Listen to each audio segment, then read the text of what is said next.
Nous sommes dans le quartier Al-Malaz, d'accord? Et non pas le quartier Malaise, Al-Malaz. Nous sommes en plein centre de Riyad et voici la mosquée de Cheikh Saleh Al-Fawzan dans laquelle il donnait ses cours pendant plus de 20 ans, même plus de 30 ans. Et moi, lillahi alhamd, Allah subhanahu wa ta'ala, il a pu me faciliter et j'ai pu habiter ici, dans cette maison-là. Donc c'était la maison du mu'adhin, celui qui s'occupe de faire l'appel à la prière. Donc c'était ici que j'ai vécu pendant plus de 3 ans, lillahi alhamd. Et par la grâce d'Allah subhanahu wa ta'ala, j'ai pu habiter cette maison-là. C'était ici où j'habitais au rez-de-chaussée, j'avais tout le rez-de-chaussée. Et comme vous avez pu le constater, la mosquée, elle est juste à côté. Donc alhamdulillah, je pouvais entendre les doros de chez moi sans sortir de ma maison. Et aussi, par la grâce d'Allah subhanahu wa ta'ala, mon travail, l'université dans laquelle je travaillais, elle était à 5-10 minutes. Donc c'était vraiment une belle combinaison entre l'endroit où je travaille, l'endroit où je vis et l'endroit où il y avait les doros du Cheikh, walillahi alhamd. Donc voilà, ça qui a pu me faciliter pour l'apprentissage de la science religieuse en Arabie Saoudite. Donc voici l'entrée principale pour avoir accès à la mosquée. Généralement, on garde notre voiture en dessous du parking ici. Et je me rappelle, Allahumma barik, après Salat al-Jumu'ah, tous les frères, on se rencontrait ici le vendredi, après Salat al-Jumu'ah. Tous les frères de toutes les nationalités, beaucoup d'expatriés qui venaient ici. Alhamdulillah, on restait ici 20-30 minutes après Salat al-Jumu'ah. On discutait, chacun prenait des nouvelles de l'autre. Walillahi alhamd. On va essayer de vous faire découvrir à l'intérieur de la mosquée. Donc voici l'entrée principale par laquelle le Cheikh Hafidahullah rentrait.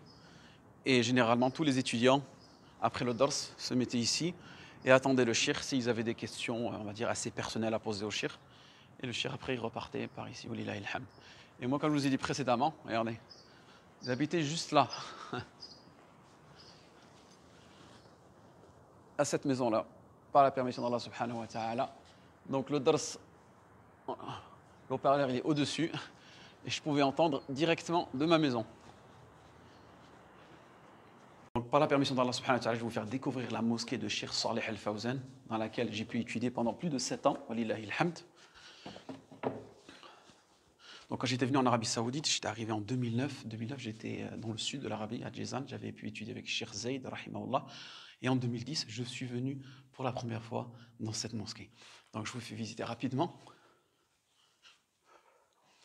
Donc, à droite, généralement, lorsqu'on ferme ce rideau, vous voyez, c'est parce qu'il y a les sœurs qui venaient assister au doros.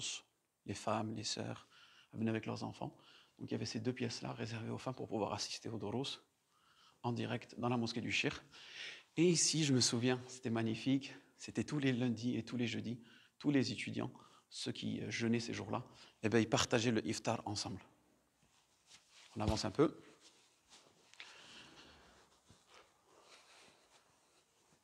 Je pense que la mosquée a été rénovée il y a 7-8 ans en arrière.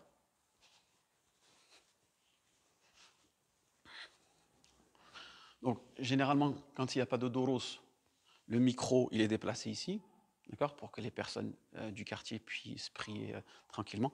Et les jours où il y a les doros, les micros, ils sont avancés. Et là, c'était le bureau du cheikh. Ce bureau-là, généralement, il était ici, je me souviens. Voilà. Donc, le cheikh, il arrive, il fait son dars. Donc, il y avait, c'était du samedi jusqu'au mardi. Moi, alhamdoulilah, je me rappelle la première fois que je suis venu en 2010, j'ai pu débuter avec le cheikh Muntaqa, Al-Kitab Muntaqa min Akhbar al-Mustafa. Donc, c'est un livre qui est spécifique au Hadith al-Ahkam, selon le madhab hanbali. Et l'auteur de ce livre, c'est le Jadd de Ibn Taymiyyah, le grand-père de Ibn Taymiyyah. Allahu Akbar. Ensuite, le samedi, ça c'était ce cours-là. Le dimanche, il y avait Zad al-Ma'ad, donc c'était un livre concernant la sira du prophète sallallahu alayhi wa sallam, la vie du prophète sallallahu alayhi wa sallam. Ce livre-là, j'ai pu le finir lillahi alhamd avec le shir. En revanche, al-Muntaqa, lorsque j'ai quitté Riyad en 2017, on s'était arrêté à Bab Kitab al-Buyuh, donc chapitre des transactions commerciales. Ensuite, le lundi, le shir, il avait pour habitude, après le Maghreb, de faire certains rasaïl, comme Aqid al-Wasatiyya, des livres qui étaient assez courts. Le lundi matin au Fajr, pas dans cette mosquée, la mosquée qui est à côté de chez lui, le shir avait l'habitude de nous enseigner, après le Fajr directement, des rasaïl fil aqida, rasaïl najdiya. Et le mardi après le Fajr, dans sa mosquée qui est à côté de chez lui, aussi, après le Fajr, il nous enseignait Bulugh al-Maram. Bulugh al-Maram, c'est un livre qui est spécifique au hadith al-Ahkam, concernant les sujets juridiques. Mais Boulough al-Maram, celui qui a fait ce livre-là, l'auteur de ce livre-là, c'est un Shafi'ite. Et comme vous pouvez tous le savoir, Imam Ahmed était l'élève de Imam Shafi'i. Et Imam Shafi'i était l'élève de Imam Malik. Donc, alhamdulillah, les madahib sont là juste pour nous enseigner, nous donner de la méthodologie. On n'a pas à devenir des fanatiques. On n'a pas à devenir fanatique, entrer dans le fanatisme du madhab, le ta'assub. Et c'est important de comprendre ça. Ensuite, le mardi, le shir, on a l'habitude d'avoir Kitab al-Tawhid. Le shir, Allahumma barik, il est spécialisé dans le fiqh et dans la aqida. Le cours, comment est-ce composé le cours?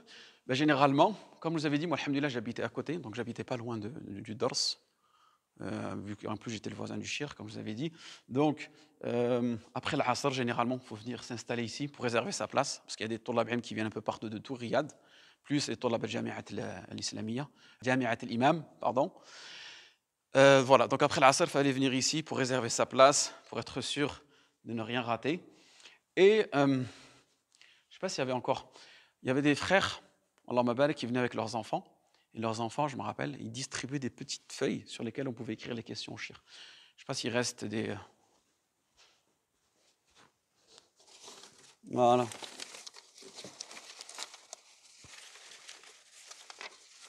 Donc, vous voyez, par exemple, ici, ce genre de petites feuilles blanches, elles sont distribuées. Fadilat al-Sheikh Salih al-Fawzan, Ahsan Allah ilayk, Su'ali huwa, donc ma question est celle-ci, Et donc on avait à peu près, le cours il faisait à peu près 1h10, 1h10, 1h15. Il y avait à peu près 35 minutes, 40 minutes d'explication, et il y avait 40-45 minutes de fatawa. Et ça c'est vraiment une particularité du shir qu'on ne retrouve pas dans les autres durus, où on pouvait avoir accès aux questions-réponses du shir. Et Allah Mabarak, le shir, il nous donnait vraiment le qawl al-rajih, il nous donnait zubda, il nous donnait vraiment l'avis le plus fort, le plus prépondérant, soit dans soit dans l'école hanbalite, soit quand il faisait son ijtihad, ce qui lui semblait le plus proche de la sunna. Et voilà. Donc voilà. Et comme je vous ai dit, il y avait des enfants qui baladaient tout autour, ceux qui distribuaient les questions et ceux qui ramassaient les questions.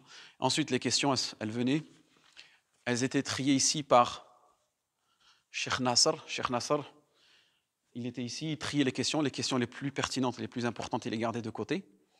Et elles étaient posées au shir directement après la fin de l'explication. Donc voilà, une manière comment tu peux apprendre le ilm ici à Riyad, en Arabie Saoudite. Alhamdulillah, des mosquées comme celle-ci, vous en avez des dizaines et des centaines. Sachez que Riyad, certains lui donnent ce surnom-là, la ville des 1000 savants, Madinat Alf Ulama. Parce que vous avez deux grandes universités, Jami'at Malik Saoud, Jami'at al-Imam. Vous avez chaque année des centaines et des centaines d'étudiants qui sont diplômés, walillahi alhamd. Donc voilà, c'était juste pour vous faire une petite explication de comment j'ai pu profiter de la science des savants à Riyad, en espérant qu'Allah subhanahu wa ta'ala vous facilite vous aussi à cet apprentissage-là. Et alhamdulillah, la science, elle est toujours propagée. Il faut avoir de bonnes intentions, il faut avoir de bonnes pensées envers Allah subhanahu wa ta'ala. Et on demande à Allah subhanahu wa ta'ala qui facilite la science à tous les musulmans et que tous les durus reviennent bidillah après cette pandémie de Corona.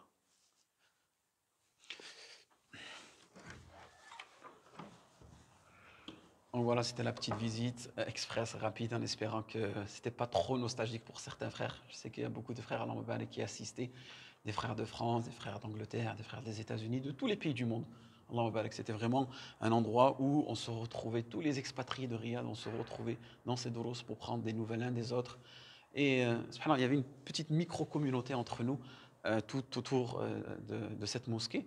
Et c'était vraiment quelque chose de... Voilà, c'était ajib, la Youssaf, alhamdulillah.